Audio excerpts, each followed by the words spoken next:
ਫਗਵਾੜਾ ਦੇ ਮੁਹੱਲਾ ਗੋਬਿੰਦਪੁਰਾ ਦੇ ਠੇਕੇਦਾਰ ਦੀ ਮੌਤ ਹੋਣ ਤੋਂ ਬਾਅਦ ਠੇਕੇਦਾਰ ਦੇ ਬੇਟੇ ਵੱਲੋਂ ਸਿਵਲ ਹਸਪਤਾਲ ਫਗਵਾੜਾ ਦੇ ਡਾਕਟਰਾਂ ਉੱਪਰ ਲਗਾਏ ਆਰੋਪ ਕਿ ਮੇਰੇ ਪਿਤਾ 31 ਤਰੀਕ ਨੂੰ ਸਿਵਲ ਹਸਪਤਾਲ ਵਿਖੇ ਆਪਣਾ ਚੈੱਕਅਪ ਕਰਾਉਣ ਲਈ ਆਇਆ ਸੀ। ਉਹਨਾਂ ਦਾ ਸਾਹ ਰੁਕਦਾ ਸੀ। ਉਹਨਾਂ ਦਾ ਚੈੱਕਅਪ ਤੋਂ ਬਿਨਾਂ ਉਹਨਾਂ ਨੂੰ ਕਰੋਨਾ ਰੂਮ ਵਿੱਚ ਦਾਖਲ ਕਰ ਲਿਆ ਗਿਆ। ਉਹਨਾਂ ਦੀ ਪਰਚੀ ਉੱਪਰ ਕੋਵਿਡ ਲਿਖ ਕੇ ਉਸ ਦਾ ਇਲਾਜ ਸ਼ੁਰੂ ਕਰ ਦਿੱਤਾ। ਅੱਜ ਸਵੇਰੇ ਉਹਨਾਂ ਦਾ ਸਾਹ ਟੁੱਟਣ ਲੱਗ ਪਿਆ। ਉਸ ਤੋਂ ਬਾਅਦ ਉਹਨਾਂ ਨੂੰ ਜਲੰਧਰ ਰੈਫਰ ਕਰ ਦਿੱਤਾ ਗਿਆ। ਹਸਪਤਾਲ ਦੇ ਡਾਕਟਰਾਂ ਨੇ ਪਰਚੀ ਉੱਪਰ ਕਰੋਨਾ ਦਾ ਮਰੀਜ਼ ਸਮਝ ਕੇ ਉਸ ਨੂੰ ਦਾਖਲ ਨਹੀਂ ਕੀਤਾ। ਉਸ ਨੂੰ ਅੰਮ੍ਰਿਤਸਰ ਰੈਫਰ ਕਰ ਦਿੱਤਾ ਗਿਆ। ਉੱਥੇ ਹੀ ਹਸਪਤਾਲ ਪਹੁੰਚ ਕੇ ਉਸ ਦੀ ਅੱਧੇ ਘੰਟੇ ਬਾਅਦ ਮੌਤ ਹੋ ਗਈ। ਉੱਥੇ ਡਾਕਟਰਾਂ ਨੇ ਮਰੀਜ਼ ਦਾ ਕਰੋਨਾ ਟੈਸਟ ਕੀਤਾ ਤੇ ਉਸ ਦੀ ਰਿਪੋਰਟ ਨੈਗੇਟਿਵ ਆਈ। ਉਸ ਦੇ ਬੇਟੇ ਵੱਲੋਂ ਫਗਵਾੜਾ ਦੀ ਡਾਕਟਰਾਂ ਦੀ ਲਾਪਰਵਾਹੀ ਨਾਲ ਮੇਰੇ ਪਿਤਾ ਦੀ ਮੌਤ ਹੋਈ ਹੈ। ਮੇਰੇ ਪਿਤਾ ਦੀ ਰਿਪੋਰਟ ਨੈਗੇਟਿਵ ਸੀ। ਉਸ ਦੇ ਬਾਵਜੂਦ ਵੀ ਉਹਨਾਂ ਨੂੰ ਕਰੋਨਾ ਮਰੀਜ਼ ਸਮਝ ਕੇ ਕਰੋਨਾ ਦੇ ਵਾਰਡ ਵਿੱਚ ਰੱਖਿਆ ਗਿਆ ਅਤੇ ਉਹਨਾਂ ਦੇ ਕਰੋਨਾ ਟੀਕਾ ਵੀ ਲਗਾਇਆ ਗਿਆ। ਉਸ ਤੋਂ ਬਾਅਦ ਸਿਵਲ ਹਸਪਤਾਲ ਫਗਵਾੜਾ ਵਿਖੇ ਮਾਹੌਲ ਤਣਾਅਪੂਰਨ ਹੋ ਗਿਆ। ਜਦੋਂ ਲੋਕ ਇਨਸਾਫ ਪਾਰਟੀ ਦੇ ਆਗੂ ਜਰਨੈਲ ਨੰਗਲ ਮੌਕੇ ਤੇ ਪਹੁੰਚ ਕੇ ਡਾਕਟਰਾਂ ਨਾਲ ਗੱਲਬਾਤ ਕੀਤੀ। ਆਓ ਸੁਣਦੇ ਹਾਂ ਕੀ ਕਹਿਆ ਉਹਨਾਂ ਨੇ। J7 ਨਿਊਜ਼ ਪੰਜਾਬ ਤੋਂ ਰਜੇਸ਼ ਕੁਮਾਰ ਦੇ ਨਾਲ ਗੁਰਮੀਤ ਸਿੰਘ ਟਿੰਕੂ ਦੀ ਰਿਪੋਰਟ। ਅੱਜ ਇੱਕ ਬੜੀ ਦੁਖਦਾਈ ਘਟਨਾ ਜਿਹੜੀ ਆ ਉਹ ਘਟੀ ਹੈ ਸਾਡੇ ਮੁਹੱਲਾ ਗੋਬਿੰਦਪੁਰਾ ਤੋਂ ਠੇਕੇਦਾਰ ਮੋਹਨ ਲਾਲ ਜੀ, ਜਿਹੜੇ ਸਾਬਕਾ ਮੈਂਬਰ ਪੰਚਾਇਤ ਵੀ ਸੀਗੇ, ਉਹਨਾਂ ਦੇ ਮਿਸਿਸ ਸਾਬਕਾ ਮੈਂਬਰ ਬਲਾਕ ਸੰਮਤੀ ਵੀ, ਔਰ ਉਹਨਾਂ ਨੂੰ ਬੁੱਧਵਾਰ ਇੱਥੇ ਸਿਵਲ ਹਸਪੀਟਲ ਦੇ ਵਿੱਚ ਲੈ ਕੇ ਆਂਦਾ ਗਿਆ। ਉਹਨਾਂ ਨੂੰ ਹਲਕਾ ਬੁਖਾਰ ਸੀ ਤੇ ਥੋੜੀ ਬਹੁਤ ਸਾਹ ਲੈਣ ਦੇ ਵਿੱਚ ਪ੍ਰੋਬਲਮ ਸੀਗੀ, ਲੇਕਿਨ ਇੱਥੇ ਫਗਵਾੜਾ ਸਿਵਲ ਹਸਪੀਟਲ ਦੀ ਇੱਕ ਅਣਗਹਿਲੀ ਔਰ ਅਣਗਹਿਲੀ ਏਡੀ ਵੱਡੀ ਕਿ ਇਹਨਾਂ ਨੇ ਇੱਕ ਮੇਰੇ ਕੋਲ ਪਰਚੀ ਹੈ ਸਿਵਲ ਹਸਪੀਟਲ ਫਗਵਾੜਾ ਦੀ, ਜਿਹੜਾ ਕਰੀਬ ਦੁਪਹਿਰੋਂ ਬਾਅਦ ਜਦੋਂ ਇਹ 2-3 ਵਜੇ ਦੇ ਕਰੀਬ ਪੇਸ਼ੈਂਟ ਨੂੰ ਲੈ ਕੇ ਆਏ ਆ, ਉਹਦੀ ਪਰਚੀ ਆ ਔਰ ਇਸ ਪਰਚੀ ਦੇ ਉੱਤੇ ਉਹਨਾਂ ਨੇ ਸਸਪੈਕਟਡ ਲਿਖਿਆ ਆ ਬਈ ਹੋ ਸਕਦਾ ਹੈ ਕੋਵਿਡ-19 ਸ਼ੱਕੀ ਪੇਸ਼ੈਂਟ ਹੈ। ਔਰ ਇਹਨਾਂ ਨੇ ਸ਼ੱਕੀ ਆਪਣੇ ਹੱਥਾਂ ਦੇ ਨਾਲ ਲਿਖਿਆ ਇਸ ਪਰਚੀ ਦੇ ਉੱਤੇ, ਔਰ ਸ਼ੱਕੀ ਪੇਸ਼ੈਂਟ ਨੂੰ ਬਿਨਾਂ ਕਿਸੇ ਟੈਸਟ ਤੋਂ ਕੋਵਿਡ-19 ਦਾ ਟੈਸਟ ਨਹੀਂ ਕੀਤਾ, ਸਿਰਫ ਸ਼ੱਕੀ ਸਮਝ ਕੇ ਇਹਨਾਂ ਨੇ 2 ਦਿਨ ਤੱਕ ਕਰੋਨਾ ਵਾਰਡ ਦੇ ਵਿੱਚ ਉਹਨਾਂ ਨੂੰ ਰੱਖਿਆ। ਔਰ ਜਿਹੜੇ ਕਰੋਨਾ ਤੋਂ ਬਚਾਅ ਦੇ ਵਾਸਤੇ ਇੰਜੈਕਸ਼ਨ ਮੰਗਾਏ ਜਾਂਦੇ ਆ ਔਰ ਉਹ ਇੰਜੈਕਸ਼ਨ ਜਿਹੜੇ ਹੈਗੇ ਆ ਇਹਨਾਂ ਨੂੰ ਲਗਾਏ ਗਏ, ਔਰ ਉਹ ਇੰਜੈਕਸ਼ਨ ਦੇ ਨਾਲ ਬਾਡੀ ਦੇ ਵਿੱਚ ਹੋਰ ਬਹੁਤ ਸਾਰੀਆਂ ਚੇਂਜਸ ਆਉਂਦੀਆਂ। ਜੇ ਕੋਵਿਡ-19 ਬੰਦਾ ਪੋਜ਼ਿਟਿਵ ਨਹੀਂ ਹੈਗਾ ਤਾਂ ਇਹਦਾ ਮਤਲਬ ਉਹਦਾ ਕਿਤੇ ਨਾ ਕਿਤੇ ਸਾਈਡ ਇਫੈਕਟ ਵੀ ਜਾਂਦਾ। ਤਾਂ ਹਾਲਾਤ ਇਹ ਬਣ ਗਏ ਕਿ 2 ਦਿਨ ਠੇਕੇਦਾਰ ਮੋਹਨ ਲਾਲ ਜੀ ਨੂੰ ਕੋਵਿਡ-19 ਦੇ ਵਾਰਡ ਦੇ ਵਿੱਚ ਰੱਖਿਆ, ਪੋਜ਼ਿਟਿਵ ਬਿਨਾਂ ਟੈਸਟ ਕੀਤਿਆਂ ਪੋਜ਼ਿਟਿਵ ਸਮਝ ਕੇ ਰੱਖ ਲਿਆ, ਔਰ 2 ਦਿਨ ਉਹਨਾਂ ਦਾ ਟ੍ਰੀਟਮੈਂਟ ਵੀ ਕਰੋਨਾ ਦਾ ਹੀ ਕੀਤਾ। ਔਰ ਉਸ ਤੋਂ ਬਾਅਦ ਵਿੱਚ ਅੱਜ ਜਦੋਂ ਹਾਲਤ ਖਰਾਬ ਹੋ ਗਈ ਤਾਂ ਇਹ ਇੱਥੋਂ ਇਹਨਾਂ ਨੇ ਉਹਨੂੰ ਰੈਫਰ ਕਰਵਾਇਆ ਤੇ ਠੇਕੇਦਾਰ ਮੋਹਨ ਲਾਲ ਜੀ ਨੂੰ ਲੈ ਕੇ ਪਿੰਮਸ ਦੇ ਵਿੱਚ ਗਏ। ਪਿੰਮਸ ਨੇ ਜਦੋਂ ਦੇਖਿਆ ਵੀ ਕੋਵਿਡ ਦਾ ਪੇਸ਼ੈਂਟ ਆ, ਇਹਨਾਂ ਦੇ ਗਲਤ ਲਿਖਣ ਦੇ ਕਰਕੇ ਉਹਨਾਂ ਨੇ ਹੱਥ ਨਹੀਂ ਪਾਇਆ। ਸਿਵਲ ਹਸਪੀਟਲ ਦੇ ਵਿੱਚ ਗਏ, ਉਹਨਾਂ ਨੇ ਹੱਥ ਨਹੀਂ ਪਾਇਆ। ਇਹ ਧੱਕੇ ਖਾਂਦੇ ਅੰਮ੍ਰਿਤਸਰ ਗੁਰੂ ਨਾਨਕ ਹਸਪੀਟਲ ਜਿਹੜੇ ਗੁਰੂ ਨਾਨਕ ਮੈਡੀਕਲ ਕਾਲਜ ਉੱਥੇ ਗਏ, ਔਰ ਉੱਥੇ ਅੱਧੇ ਘੰਟੇ ਬਾਅਦ ਉਹਨਾਂ ਦੀ ਮੌਤ ਹੋ ਗਈ। ਔਰ ਉਹਨਾਂ ਨੇ ਕੋਵਿਡ ਦਾ ਟੈਸਟ ਜ਼ਰੂਰ ਲਿਆ, ਔਰ ਜਿਹੜਾ ਕੋਵਿਡ ਦਾ ਟੈਸਟ ਆ ਇਹ ਗੁਰੂ ਨਾਨਕ ਮੈਡੀਕਲ ਕਾਲਜ ਦੀ ਪਰਚੀ ਆ, ਜਿਹਦੇ ਉੱਤੇ ਉਹਨਾਂ ਨੇ ਕਰੋਨਾ ਪੋਜ਼ਿਟਿਵ ਨਹੀਂ ਲਿਖਿਆ, ਕਰੋਨਾ ਨੈਗੇਟਿਵ ਲਿਖਿਆ ਆ। ਦੇਖੋ ਇਸ ਪਰਚੀ ਦੇ ਉੱਤੇ ਉਹ ਕਰੋਨਾ ਨੈਗੇਟਿਵ ਲਿਖ ਰਹੇ ਆ। ਇਹਦਾ ਮਤਲਬ ਇਹ ਆ ਕਿ ਜਿਸ ਬੰਦੇ ਨੂੰ ਕਰੋਨਾ ਨਹੀਂ ਸੀ ਉਹਨੂੰ ਕਰੋਨਾ ਦੇ ਵਾਰਡ ਦੇ ਵਿੱਚ ਇਹਨਾਂ ਨੇ 2 ਦਿਨ ਤੱਕ ਰੱਖਿਆ। ਇੱਥੇ ਤਾਂ ਹਾਲਾਤ ਇਹ ਆ ਵੀ ਆਪਾਂ ਇਹ ਕਹਿੰਦੇ ਆ ਮੈਡੀਕਲ ਲਾਈਨ ਦੇ ਵਿੱਚ ਜਿਹੜੀਆਂ ਉਹਨਾਂ ਨੇ ਸਾਨੂੰ ਹਦਾਇਤਾਂ ਜਾਰੀ ਕੀਤੀਆਂ, ਡਾਕਟਰਸ ਨੇ ਜਿਹੜੀਆਂ ਐਕਸਪਰਟ ਨੇ ਜਿਹੜੀਆਂ ਸਾਡੀਆਂ ਗਾਈਡਲਾਈਨ ਦਿੱਤੀਆਂ, ਆਪਾਂ ਨੂੰ ਕਹਿੰਦੇ ਆ ਵੀ ਮਾਸਕ ਵੀ ਪਾ ਕੇ ਰੱਖੋ ਕਿਉਂਕਿ ਹਵਾ ਰਾਹੀਂ ਵੀ ਸਾਡੇ ਸਾਹ ਲੈਣ ਨਾਲ ਵੀ ਕਰੋਨਾ ਫੈਲਦਾ, ਤੇ ਜੇ ਸਾਡੇ ਸਾਹ ਲੈਣ ਦੇ ਨਾਲ ਵੀ ਕਰੋਨਾ ਫੈਲਦਾ ਆਪਾਂ ਕਹਿੰਦੇ ਬਾਰ-ਬਾਰ ਹੱਥ ਧੋਵੋ, ਅਸੀਂ ਕਿਸੇ ਨੂੰ ਟੱਚ ਕਰ ਲਿਆ ਤਦ ਵੀ ਕਰੋਨਾ ਫੈਲਦਾ। ਇਹਦਾ ਮਤਲਬ ਜਿਹੜਾ ਬੰਦਾ ਸਿਹਤ ਪੱਖੋਂ ਕਮਜ਼ੋਰ ਸੀ, ਉਹਨੂੰ ਪ੍ਰੋਬਲਮ ਕੋਈ ਹੋਰ ਸੀ, ਉਹਨੂੰ ਕਰੋਨਾ ਦੇ ਵਾਰਡ ਦੇ ਵਿੱਚ ਇਹਨਾਂ ਨੇ 2 ਦਿਨ ਤੱਕ ਰੱਖਿਆ। ਇਹਦਾ ਮਤਲਬ ਉਸ ਇਨਸਾਨ ਨੂੰ ਇਹਨਾਂ ਨੇ ਮੌਤ ਦੇ ਖੂਹ ਦੇ ਵਿੱਚ ਧਕੇਲਿਆ। ਤੋ ਇਹ ਇਹਨਾਂ ਦੀ ਜਿਹੜੀ ਸਿਵਲ ਹਸਪੀਟਲ ਦੀ ਬਹੁਤ ਬਲੰਡਰ ਮਿਸਟੇਕ ਆ, ਬਹੁਤ ਵੱਡੀ ਇੱਕ ਗਲਤੀ ਹੋਈ ਆ, ਜਿਹਦੇ ਨਾਲ ਇੱਕ ਕੀਮਤੀ ਜਾਨ ਜਿਹੜੀ ਆ ਚਲੀ ਗਈ ਆ।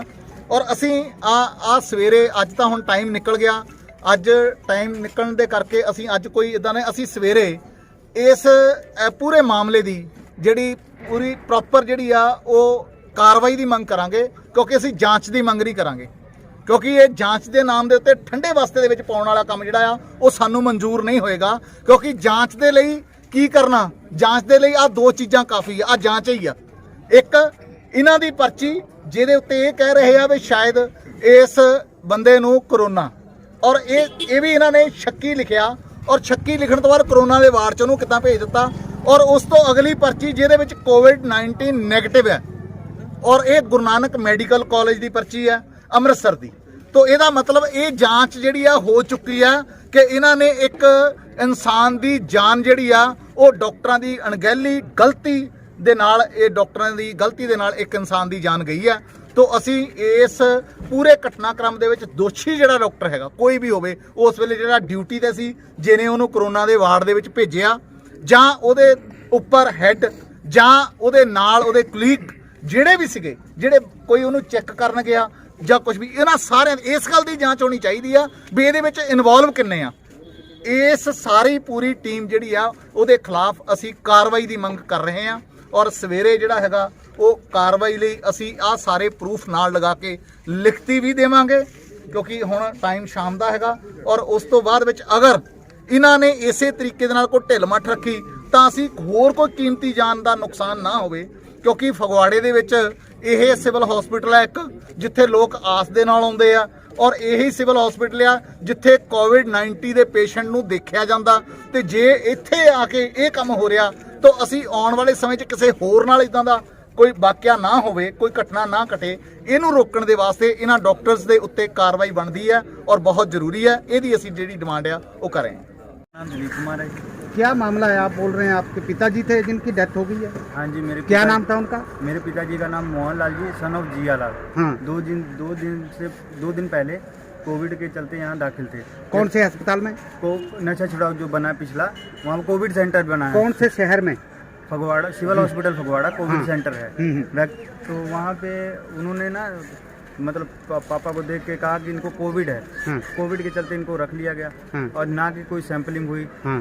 सस्पेक्टेड केस भी ये कोरोना वार्ड में नहीं रखते हाँ। जब तक वो कोरोना पॉजिटिव ना हो। हाँ। ठीक है, ये इनका प्रोटोकॉल है। हाँ। ठीक है, फिर उसके बाद उन्होंने टीके भी लगा दिए। टीके लगाने की वजह से उनका ऑक्सीजन लेवल कम हो गया, क्योंकि उनका हार्ट पहले से ही 30% काम करता था। आपके मुताबिक है कि उनको कोरोना नहीं था, कोई टेस्ट नहीं हुआ, लेकिन फिर भी कोरोना वार्ड में रखा सर गया? मैं 3 दिन साथ में था, आप कैमरे चेक करा सकते हैं अंदर के। हाँ। कोई सैंपलिंग नहीं हुई पापा की, सिर्फ ब्लड टेस्ट के अलावा कोई सैंपलिंग नहीं हुई। फिर वो कोरोना वार्ड में कैसे ले गए?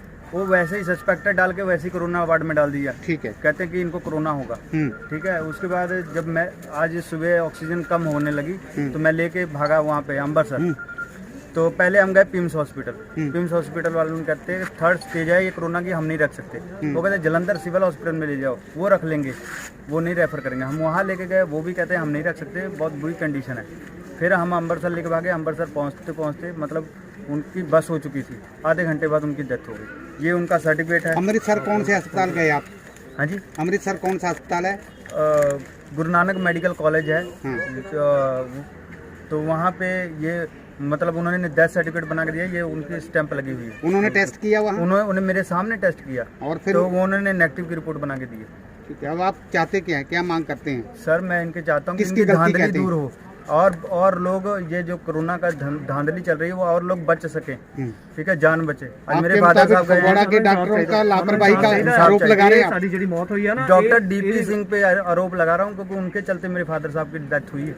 ਡੀਪੀ ਸਿੰਘ? डीपी सिंह ਮਾਮਲਾ ਹਸਪਤਾਲ ਦੇ ਵਿੱਚ ਆਇਆ ਹੈ, ਜਿਸ ਦੇ ਵਿੱਚ ਮੋਹਨ ਲਾਲ ਕੋਈ ਗੋਬਿੰਦਪੁਰੇ ਦਾ ਪੇਸ਼ੈਂਟ ਸੀ, ਜਿਹਦੀ ਬਿਨਾ ਸੈਂਪਲਿੰਗ ਤੋਂ ਕਰੋਨਾ ਵਾਰਡ ਦੇ ਵਿੱਚ ਉਹਨੂੰ ਐਡਮਿਟ ਕੀਤਾ ਗਿਆ। ਔਰ ਉਹਨਾਂ ਦਾ ਜਿਹੜੇ ਪਰਿਜਨ ਹੈ ਉਹਨਾਂ ਦਾ ਕਹਿਣਾ ਹੈ ਕਿ ਗਲਤ ਟ੍ਰੀਟਮੈਂਟ ਹੋਇਆ। ਕੀ ਕਹਿਣਾ ਤੁਹਾਡਾ? ਜਿਸ ਤਰ੍ਹਾਂ ਕਿ ਤੁਸੀਂ ਮੈਂ ਧਿਆਨ ਚ ਲੰਦੀ ਗੱਲ ਮੈਂ ਜਾ ਕੇ ਸਾਰਾ ਦੇਖਿਆ ਹੈਗਾ। ਮੋਹਨ ਲਾਲ 54 ਮੇਲ ਹੈ, ਸਾਨੂੰ ਜੀਆ ਲਾਲ ਤੇ ਮੁਹੱਲਾ ਗੋਬਿੰਦਪੁਰ ਰਹਿਣ ਵਾਲਾ। 31 ਮਾਰਚ ਨੂੰ ਸਾਡੇ ਕੋਲ ਇੱਥੇ ਸਿਵਲ ਹਸਪੀਟਲ 'ਚ ਆਇਆ ਤੇ 5:10 ਤੇ ਆਇਆ। ਇੱਦਾਂ ਐਮਰਜੈਂਸੀ 'ਚ ਆਉਂਦਾ ਪੇਸ਼ੈਂਟ ਦੇ ਜਿਹੜੀਆਂ ਪਿੱਛੇ ਰਿਪੋਰਟ ਲੈ ਕੇ ਆਇਆ, ਉਹਨਾਂ ਨੇ CT ਸਕੈਨ ਤੇ ਸੈਕਰਡ ਹਾਰਟ ਹਸਪੀਟਲ ਦੇ ਵਿੱਚੋਂ ਮਤਲਬ ਟੈਸਟ ਕਰਾਏ ਸੀਗੇ। ਤੇ ਸਾਡੇ ਮੈਡੀਕਲ ਸਪੈਸ਼ਲਿਸਟ ਦਵਿੰਦਰਪਾਲ ਸਿੰਘ ਨੇ ਇਹਨਾਂ ਨੂੰ ਦੇਖਿਆ ਤੇ ਜਿਹੜੀ ਇਹਨਾਂ ਦੀਆਂ ਜਿਹੜੀਆਂ ਇੱਥੋਂ ਅਸੀਂ ਸਾਰਾ ਜਿਹੜਾ ਫਰੀ ਇਲਾਜ ਕੀਤਾ। ਡੀ ਡਾਇਮਰ ਟੈਸਟ ਕਰਾਉਂਦੇ ਹਾਂ, CRP ਕਰਾਉਂਦੇ ਹਾਂ, ਉਹ ਹਰ ਸਾਈਡ ਤੇ ਆਏ ਸੀਗੇ।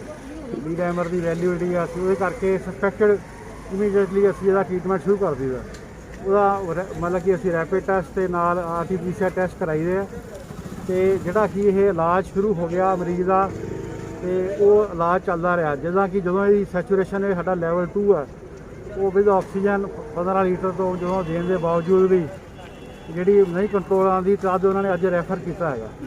ਰੈਫਰ ਕਰਨ ਦੇ ਬਾਅਦ ਉੱਥੇ ਜਾ ਕੇ ਜਦੋਂ ਉਹਨਾਂ ਨੇ ਮਤਲਬ ਕੀਤਾ, ਟੈਸਟ ਕੀਤਾ, ਉਹਨਾਂ ਦੀ ਰਿਪੋਰਟ ਜੋ ਡਾਕਟਰ ਸਾਹਿਬ ਰੈਫਰ ਨਹੀਂ ਕੀਤਾ ਗਿਆ। ਉਹਨਾਂ ਦਾ ਕਹਿਣਾ ਹੈ ਕਿ ਰੈਫਰ ਅਸੀਂ ਜ਼ਬਰਦਸਤੀ ਕਰਵਾਇਆ, ਔਰ ਜਦੋਂ ਜਲੰਧਰ ਲੈ ਗਏ ਉਹਨਾਂ ਨੇ ਫਿਰ ਭੇਜਤਾ ਅੰਮ੍ਰਿਤਸਰ ਜਾ ਕੇ ਉਹਦੀ ਡੈਥ ਹੋ ਜਾਂਦੀ ਹੈ, ਕਰੋਨਾ ਰਿਪੋਰਟ ਆਉਂਦੀ ਹੈ ਨੈਗੇਟਿਵ। ਉਹਨਾਂ ਦਾ ਆਰੋਪ ਹੈ ਕਿ ਜਦੋਂ ਕਰੋਨਾ ਸੀਗਾ ਹੀ ਨਹੀਂ ਤਾਂ ਫਿਰ ਉਸ ਬਾਰ ਦੇ ਵਿੱਚ ਮਰੀਜ਼ ਨੂੰ ਭੇਜਿਆ ਕਿਉਂ ਗਿਆ? ਜਿਹੜਾ ਕਿ ਅਸੀਂ ਸਾਰਾ ਹੀ ਚੀਜ਼ਾਂ, ਮੈਂ ਉਹਨਾਂ ਦੇ ਰਿਸ਼ਤੇਦਾਰਾਂ ਨਾਲ ਵੀ ਗੱਲ ਕੀਤੀ। ਪਹਿਲਾਂ ਇਹ ਸੇਕਰਡ ਹਾਰਟ ਹਸਪੀਟਲ ਗਏ, ਫਿਰ ਗਾਂਧੀ ਹਸਪੀਟਲ ਗਏ ਨੇ, ਫਿਰ ਸਾਡੇ ਕੋਲ ਇੱਥੇ ਆਏ ਨੇ। ਜਦੋਂ ਅਸੀਂ ਇਹਨਾਂ ਦਾ ਸਾਰਾ ਟ੍ਰੀਟਮੈਂਟ ਕੀਤਾ, ਆਮ ਤੌਰ ਤੇ ਤਾਂ ਇਹ ਲੋਕਾਂ ਨੂੰ ਸ਼ਿਕਾਇਤ ਹੁੰਦੀ ਹੈ ਵੀ ਸਾਡਾ ਇਲਾਜ ਨਹੀਂ ਸ਼ੁਰੂ ਕੀਤਾ। ਇਸ ਕੇਸ ਦੇ ਵਿੱਚ ਉਲਟ ਦੱਸ ਰਹੇ ਨੇ, ਜਿਹਦੀ ਕਿ ਇਲਾਜ ਸਾਰਾ ਸ਼ੁਰੂ ਹੋ ਗਿਆ, ਇਲਾਜ ਚੱਲਦਾ ਰਿਹਾ ਸਾਰਾ ਕਰਕੇ। ਜਦੋਂ ਉਹਨਾਂ ਕੰਡੀਸ਼ਨ ਨੂੰ ਮਤਲਬ ਕਿ ਮੈਡੀਕਲ ਕਾਲਜ, ਅਸੀਂ ਸਾਡੇ ਤੋਂ ਲੈਵਲ 1 ਹੈਗਾ ਅੰਮ੍ਰਿਤਸਰ ਮੈਡੀਕਲ ਕਾਲਜ ਭੇਜਿਆ। ਉੱਥੇ ਮਤਲਬ ਜਾ ਕੇ ਉਹਨਾਂ ਨੇ ਮਤਲਬ ਜਿਹੜੀ ਇਹਨੂੰ ਪ੍ਰੋਬਲਮ ਆਈ ਹੈ ਉਹ ਠੀਕ ਆ, ਟੈਸਟ ਕੀਤਾ, ਜੋ ਵੀ ਜਿਹੜੀਆਂ ਦੇ ਵਿੱਚ ਕਮੀਆਂ ਹੈਗੀਆਂ ਉਹ ਸਾਨੂੰ ਦੇ ਰਹੇ ਨੇ ਲਿਖਤੀ ਰੂਪ 'ਚ। ਅਸੀਂ ਲਿਖਤੀ ਰੂਪ 'ਚ ਹੀ ਉਹਨਾਂ ਦਾ ਜਵਾਬ ਦੇ ਦਿਆ। ਡਾਕਟਰ ਸਾਹਿਬ ਇੱਕ